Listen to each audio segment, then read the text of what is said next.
Hello everyone, welcome you all at the MS tutorial. Hope you all doing good. इस video में मैं आपको GS question बताऊंगा। GS के जितने भी एमसीक्यू क्वेश्चंस होते हैं आईपेट एग्जाम से रिलेटेड बेसिकली इसमें रहेगा, और syllabus SSC JE and RRB JE and all examination का भी सेम ही होता है, तो इनके एग्जामिनेशन में भी आपका बेनिफिशियल होगा ये जो भी मैं यहाँ पे क्वेश्चन डिस्कस करूंगा। ओके, और ये जो क्वेश्चंस मैंने सारे 130 क्वेश्चंस है अप्रोक्सीमेटली, इसमें जो भी क्वेश्चंस मैंने लिए हैं ये आपका आईपैड का जो मॉक टेस्ट दिया हुआ है इन्होंने उस मॉक टेस्ट से लिया है मैंने। ठीक है, तो ये सभी इंपॉर्टेंट एमसीक्यू क्वेश्चन है जीएस के, तो आप सब इसको ध्यान से देखिएगा।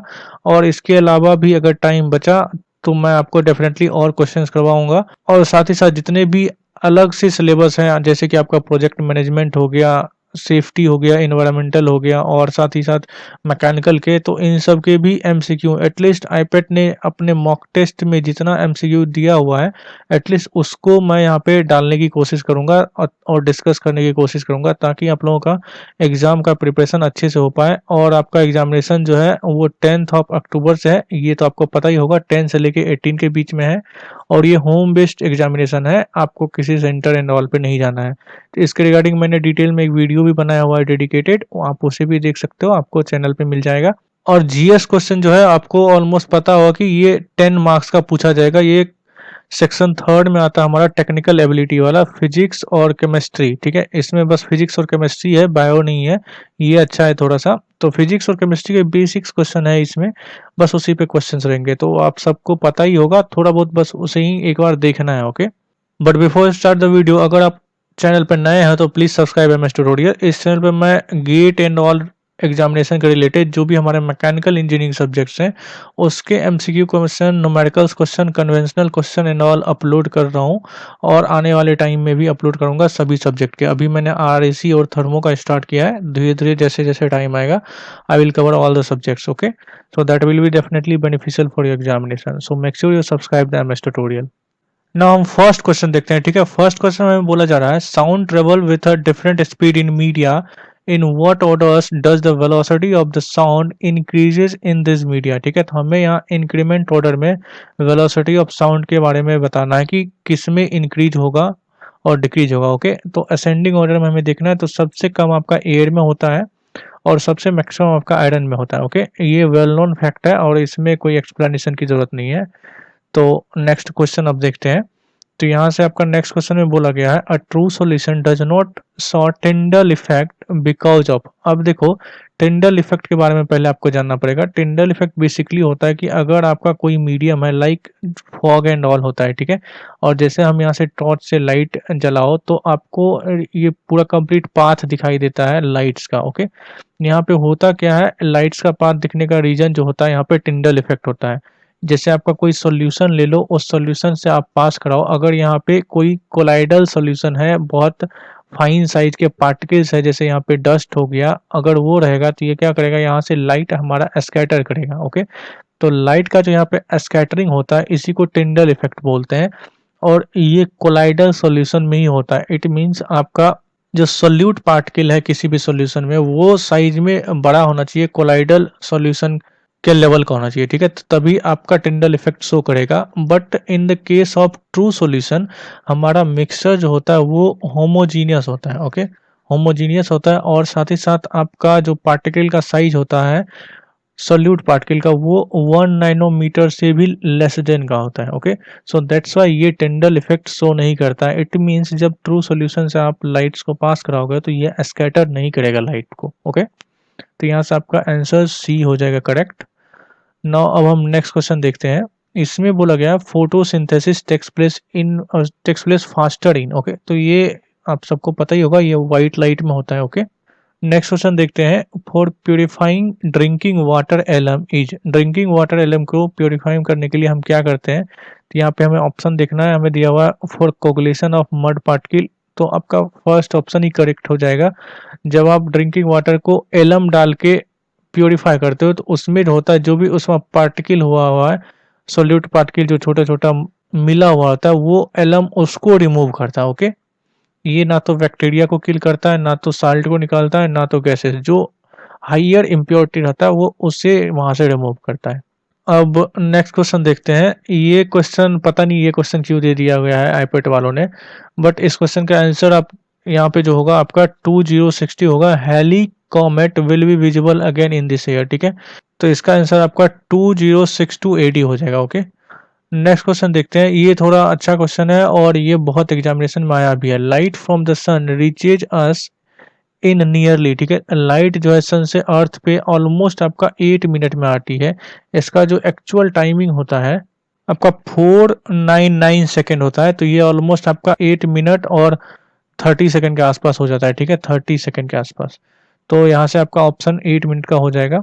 अब नेक्स्ट क्वेश्चन देखते हैं। मोस्ट मेलिएबल, मेलिएबल का मतलब ये होता है कि जिसको आप ज़्यादा से ज़्यादा कंप्रेसिव फोर्स लगा के पतला कर सकते हो, ठीक है। जिसका आप ज़्यादा से ज़्यादा जो है पीट पीट के उसको पतला कर सकते हो, तो उसको मेलिएबल बोलते हैं, ठीक है। तो यहाँ से आपका जो ऑप्शन हो जाएगा वो आपका डी हो जाएगा, गोल्ड। गोल्ड के बारे में आप सबको पता होगा कि ये बहुत ही ज़्यादा सॉफ्ट भी होता है as compare to iron, silver and all. अगर प्योर गोल्ड हो तो ठीक है, आप उसको किसी भी शेप में कन्वर्ट कर सकते हो कंप्रेसिव फोर्स लगा के।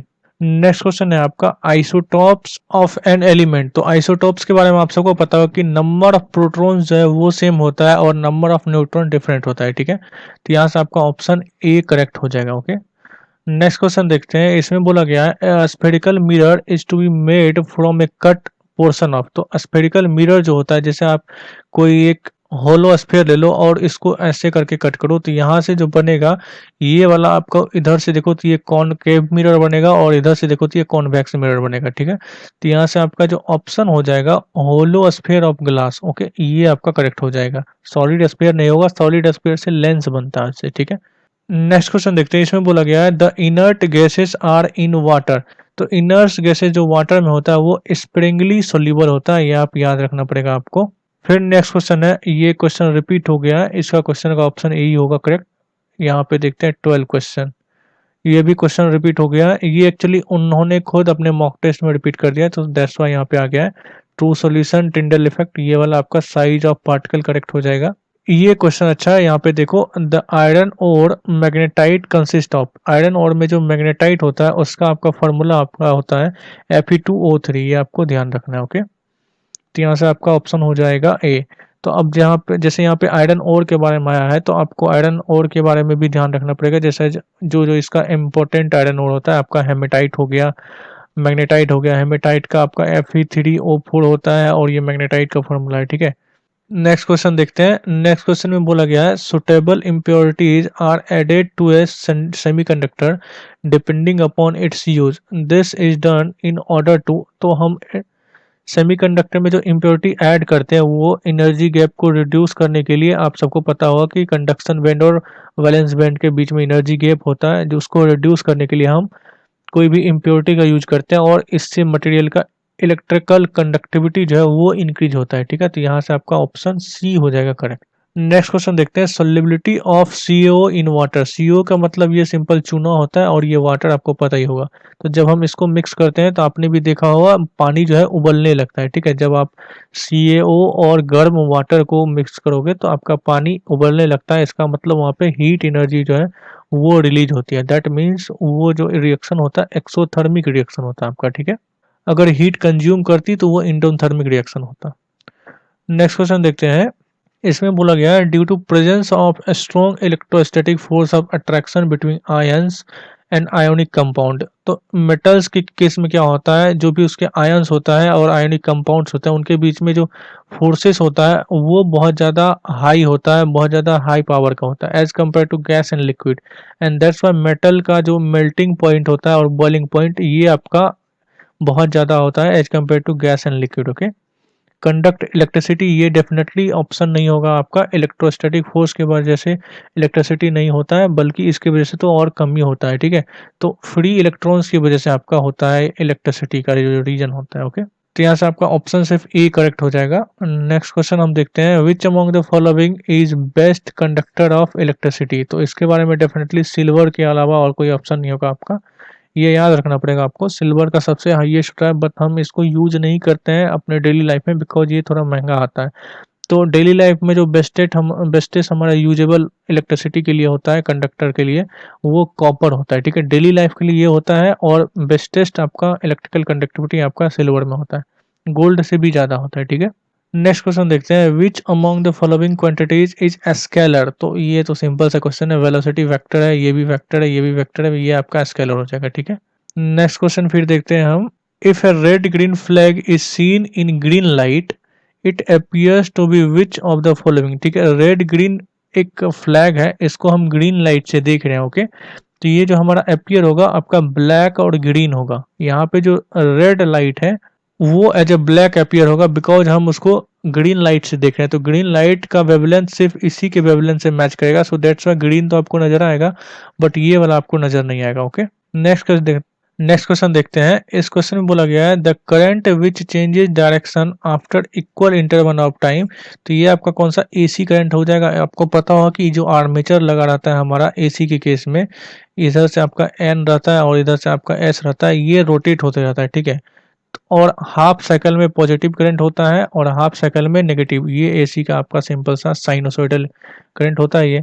तो यहाँ पे देख सकते हो इसके केस में क्या पॉजिटिव करंट होता है और उसके केस में नेगेटिव करंट होता है, ठीक है। अब नेक्स्ट क्वेश्चन देखते हैं यहाँ पे थोड़ा सा, इसमें बोला गया है for a plane mirror the value of focal length जो होता है प्लेन मिरर में, वो प्लेन मिरर आपका इस टाइप का होता है। तो इसका फोकल लेंथ का मतलब ये होता है कि अगर कोई यहाँ से रे ऑफ लाइट आ रही है आपका, ये रिटर्न होके इस प्रिंसिपल एक्सिस के जिस पॉइंट को कट करेगी, तो बट रिटर्न होके यहाँ पे कट नहीं कर पाती, बिकॉज चूंकि इसका ये पैरेलल होता है कम्प्लीटली, ये आपका पैरेलल एक्सिस। तो यहाँ पे आप किधर से भी अगर इसको प्रिंसिपल एक्सिस के पैरेलल लेके आओ तो वो डायरेक्ट यहाँ से इस तरह से मूव हो जाएगी। तो उसके केस में आपका जो फोकल लेंथ यहाँ पे होता है इन्फिनिटी, यही आपका ये वाला ले लो, चाहे आप प्रिंसिपल एक्सिस के पैरेलल लेके आओ, किसी भी डायरेक्शन में लेके आओ, ये ऑलवेज प्रिंसिपल एक्सिस को ही कट करके क्रॉस करेगी, इसके बाद ही ये कहीं जाएगी, ठीक है। तो यहाँ पे ये जो पॉइंट हो जाएगा फोकल लेंथ हो जाएगा, इसको आप मेजर कर सकते हो, बट इसके केस में प्लेन मिरर के केस में वो इनफाइनाइट होता है, ओके। नेक्स्ट क्वेश्चन देखते हैं, एटोमिसिटी, ठीक है। एटोमिसिटी जो होता है आपका सिंपल, कोई जैसे O3 हो गया आपका, ठीक है, इसका मोलिकुलर मास आपका हो जाएगा 16 हो जाएगा, और अपॉन में इसका एटॉमिक मास ऑक्सीजन का 16, तो इसका एटोमिसिटी जो है आपका 3 हो जाएगा। तो यहाँ पे हो जाएगा आपका molecular mass upon atomic mass, okay. Next question फिर देखते हैं, the particle size in colloidal solution. तो पार्टिकल साइज जो कोलाइडल सॉल्यूशन में वो होता है आपका 10 एंगस्ट्रम से लेके 2000 एंगस्ट्रम के बीच में होता है, इससे छोटा रहता है तो आपका वो कोलाइडल सॉल्यूशन और टिंडल इफेक्ट जो है वो नहीं शो करेगा, और जो टिंडल इफेक्ट शो नहीं करेगा उसको हम कोलाइडल सॉल्यूशन नहीं बोलेंगे, ठीक है। ट्रू सॉल्यूशन के केस में आपका साइज इससे भी छोटा होता है, 1 नैनोमीटर के आसपास का होता है, ठीक है। अब नेक्स्ट क्वेश्चन देखते हैं, इसमें हमें बोला गया है the apparatus used in submarine to give clear view of objects on the surface of ocean or ground is known as। तो हम apparatus जो यूज करते हैं सबमरीन में क्लियर व्यू के लिए सरफेस और ग्राउंड को, वो पेरिस्कोप का यूज करते हैं, ठीक है। तो ये सिंपल आपको याद रखना पड़ेगा।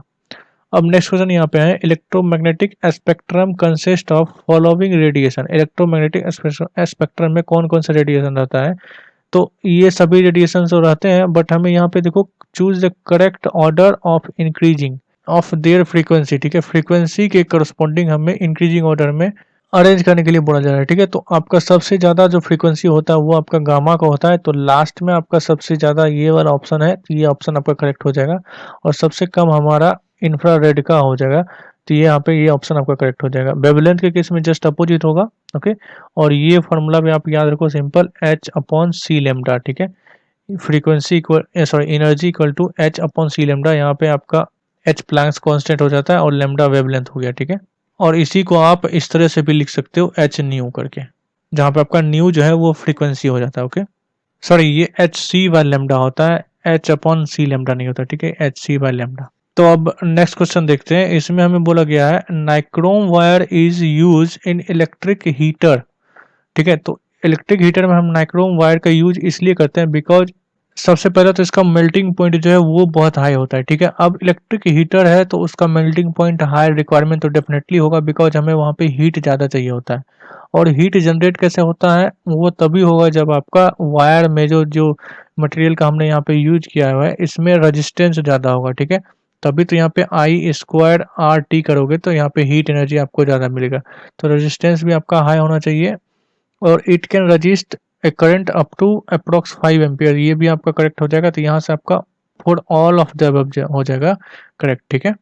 देखो सी वाला ऑप्शन जो है इसके बारे में आप श्योर नहीं हो सकते हो, बट इन दोनों ऑप्शन के बारे में श्योर हो सकते हो। तो यहाँ से आप ऑप्शन जो है ऑल अबव मार सकते हो, ठीक है।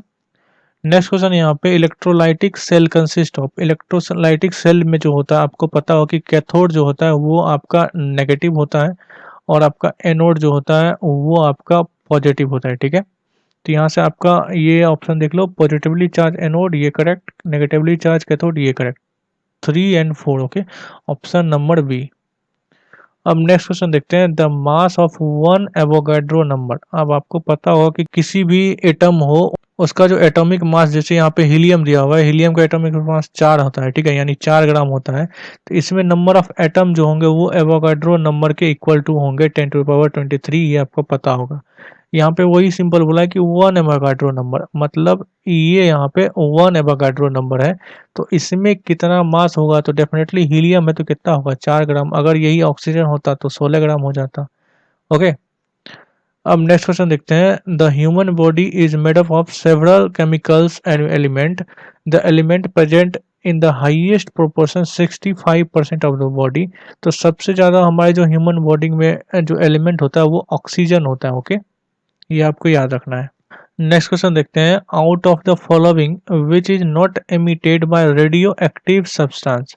रेडियो एक्टिव सब्सटेंस जो है कभी भी आपका न्यूट्रॉन नहीं करता, इलेक्ट्रॉन आपका एमिट करता है, ठीक है। आपको इलेक्ट्रोमैग्नेटिक रेडिएशन जैसे गामा हो गया ये भी इमिट करता है, अल्फा पार्टिकल तो करता ही है, और ये इलेक्ट्रॉन बीटा के फॉर्म में करता है। तो आपका बस न्यूट्रॉन नहीं करता है, बाकी सब कुछ करता है, ठीक है। नेक्स्ट क्वेश्चन देखते हैं, the air we inhale in mixture of gases, which of the following gases in the mixture is highest percentage. तो इनहेल जैसे ही बोला, आप ये मत सोच लेना कि यहाँ पे ऑक्सीजन होगा, ठीक है, नहीं, ऑक्सीजन नहीं होगा। जो भी हम गैस इनहेल करते हैं उसमें ऑक्सीजन तो रहता है, बट वो सिर्फ 21% ही रहता है। यहाँ पे बोला है कि हाईएस्ट परसेंटेज में जो है वो किसका रहता है, तो वो आपका नाइट्रोजन का रहता है, ठीक है। नेक्स्ट क्वेश्चन फिर देखते हैं, is focal length of A spherical mirror is fixed what ever the position of the object. Definitely आपका जो स्फेरिकल मिरर होता है, जैसे आपका कॉनकेव हो या फिर कॉन्वेक्स हो, कहीं से भी आप उसको लाइट को क्रॉस कराओ तो वो हमेशा फोकल लेंथ से ही क्रॉस होगा, ये फिक्स्ड होगा, ये चेंज नहीं होता है, ठीक है। तो यहाँ पे हो जाएगा यस और ऑलवेज, ठीक है, यस एंड ऑलवेज, ऑलवेज उसका कांस्टेंट रहता है, वो चेंज नहीं होता है। नेक्स्ट क्वेश्चन देखते हैं, ordinary table salt is sodium chloride which is baking soda, ठीक है। तो बेकिंग सोडा हम किसको बोलते हैं, ये आप सबको पता होगा, सोडियम बाइकार्बोनेट को जो है बेकिंग सोडा बोलते हैं, ओके। नेक्स्ट क्वेश्चन देखते हैं, particle size in colloidal solution, ये रिपीट हो गया, आपका ये वाला ऑप्शन करेक्ट हो जाएगा। यहाँ पे नेक्स्ट क्वेश्चन है, in galvanization iron is coated with layer of. Galvanization आपका ये जिंक का कोटिंग करने के लिए हम करते हैं, किसी भी आयरन पे जिंक का कोटिंग करने के लिए ये इलेक्ट्रोलाइसिस प्रोसेस से किया जाता है, ठीक है। तो यहाँ पे आपका ऑप्शन सी हो जाएगा करेक्ट, इसी को इलेक्ट्रोप्लेटिंग भी बोलते हैं। नेक्स्ट क्वेश्चन देखते हैं, as per sign convention the focal length of concave, concave mirror का जो है वो इस टाइप का होता है, और फोकल लेंथ जो सॉरी साइन कन्वेंशन के अकॉर्डिंग जो पीछे के साइड इसका फोकल लेंथ होता है, ठीक है, सारी रे जाके यहाँ पे मैच करती है। इस साइड अगर रहता तो ये पॉजिटिव होता, बट इस साइड होता है तो ये नेगेटिव हो जाएगा, ठीक है। यहाँ से आपका ऑप्शन ए करेक्ट हो जाएगा। नेक्स्ट क्वेश्चन देखते हैं, मूविंग इलेक्ट्रिक चार्ज प्रोड्यूसेस, जो मूविंग इलेक्ट्रिक चार्ज है वो आपका इलेक्ट्रिक और मैग्नेटिक दोनों फील्ड प्रोड्यूस करता है, ये आपको पता होना चाहिए, ठीक है। अब नेक्स्ट क्वेश्चन देखते हैं, यहाँ पे in aqueous solution the solvent used as, aqueous solution यहाँ पे पहले ही बोल दिया, तो एक्वस का मतलब ये होगा कि इसमें वाटर जो है वो आपका एज ए सॉल्वेंट है, ओके। तो यहाँ से आपका ऑप्शन डी करेक्ट हो जाएगा। नेक्स्ट क्वेश्चन देख लो, इसमें बोला गया when A given amount of air is cooled, जब किसी गिवन अमाउंट के एयर को आप कूल करोगे तो कूलिंग करने से वो ये होगा कि उस एयर में जो भी आपका वाटर वेपर मॉलिक्यूल्स है वो आपका कंडेंसेशन उसका होने लगेगा, ठीक है, कंडेंसेशन उसका होने लगेगा। अब जैसे ही कंडेंसेशन होगा मतलब उस वाटर वेपर से जो एयर है वो ड्रॉपलेट्स में कन्वर्ट होगा, इसका मतलब वाटर का वेट बढ़ने लगेगा। तो एयर इसका मतलब ज़्यादा देर तक अब आपका ज़्यादा मॉइस्चर कंटेन नहीं कर सकता है। ओके, एयर जब सुपर हीटेड होता है तो उस समय आपका जो वाटर वेपर होता है वो सुपर हीटेड रीजन में होता है और उसका स्पेसिफिक वॉल्यूम जो है कम होता है, तो वहाँ पे होल्ड कर सकता है एयर वाटर वेपर को। बट जैसे ही हम कंडेंस करते हैं, लिक्विड में कन्वर्ट होता है, स्पेसिफिक वॉल्यूम उसका बढ़ने लगता है, सॉरी घटने लगता है, वेट उसका बढ़ने लगता है। सो दैट्स व्हाई हम वहाँ पे ज़्यादा अमाउंट में मॉइस्चर होल्ड नहीं कर सकते हैं। ठीक है, तो यहाँ से आपका ऑप्शन जो है ए करेक्ट हो जाएगा।